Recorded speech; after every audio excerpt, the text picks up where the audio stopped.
فرض پڑھ سکتے ہیں۔ اگر کوئی عشاء کی نماز لمبی ہونے کی وجہ سے چھوڑ دیتا ہے تو اگر وہ صرف 4 فرض پڑھ لے تو کیا اس کی عشاء کی نماز ہو جائے گی؟ اسی طرح اگر عصر کی بھی صرف 4 رکعت فرض پڑھ لے تو کیا اس کی نماز ہو جائے گی؟ کوئی گناہ تو نہیں ہوگا؟ حنا صاحبہ بہاولپور سے۔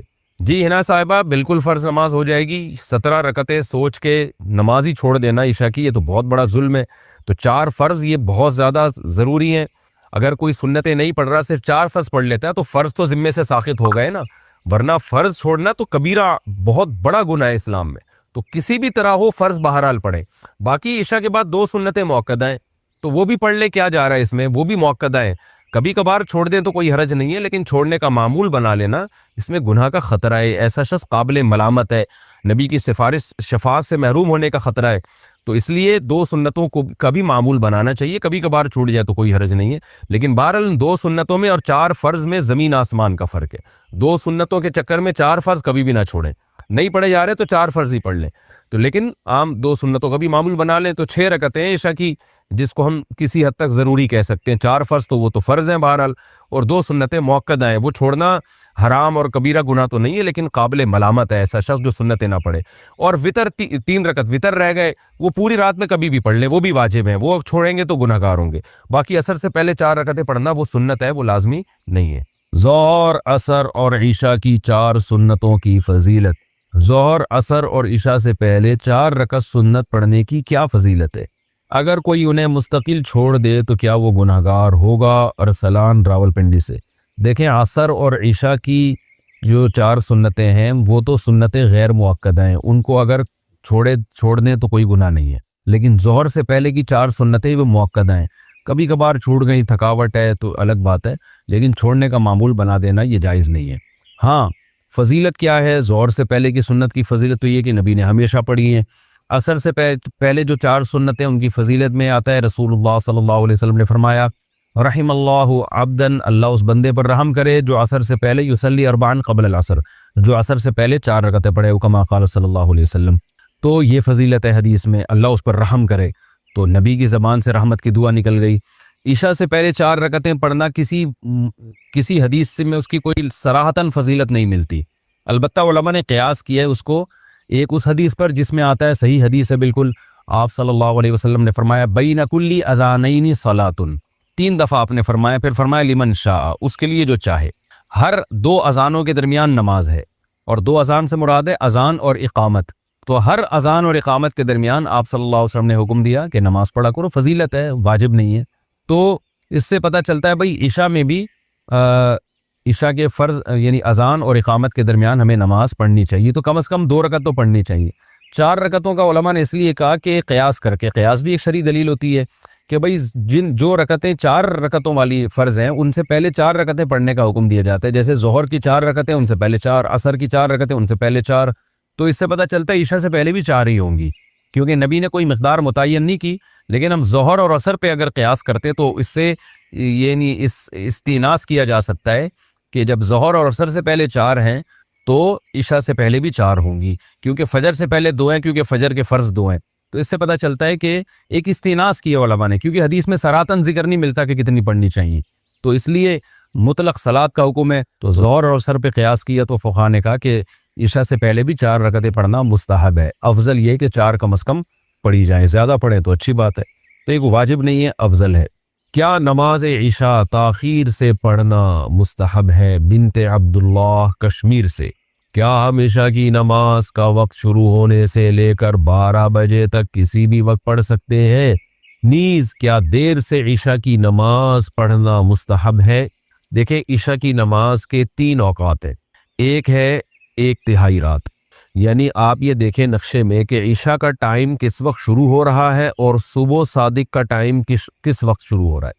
مثال کے طور پر آپ کے علاقے میں عشاء کا ٹائم شروع ہو رہا ہے 8:30 بجے رات کو، اور فجر کا ٹائم شروع ہو رہا ہے فار ایگزامپل 4:30 بجے، تو اب آپ گنے 8:30، 9:30، 10:30، 11:30، 12:30، 1:30، 2:30، 3:30، 4:30، تو یہ ٹوٹل 8 گھنٹے ہو گئے۔ ہم آسانی کے لیے یہ 9 گھنٹے کر لیتے ہیں، یعنی فجر کا ٹائم شروع ہو رہا ہے 5:30 بجے، تو یہ 9 گھنٹے ہو گئے۔ عشاء کا ٹائم شروع ہو رہا ہے آپ کے علاقے میں فار ایگزامپل 8:30 بجے،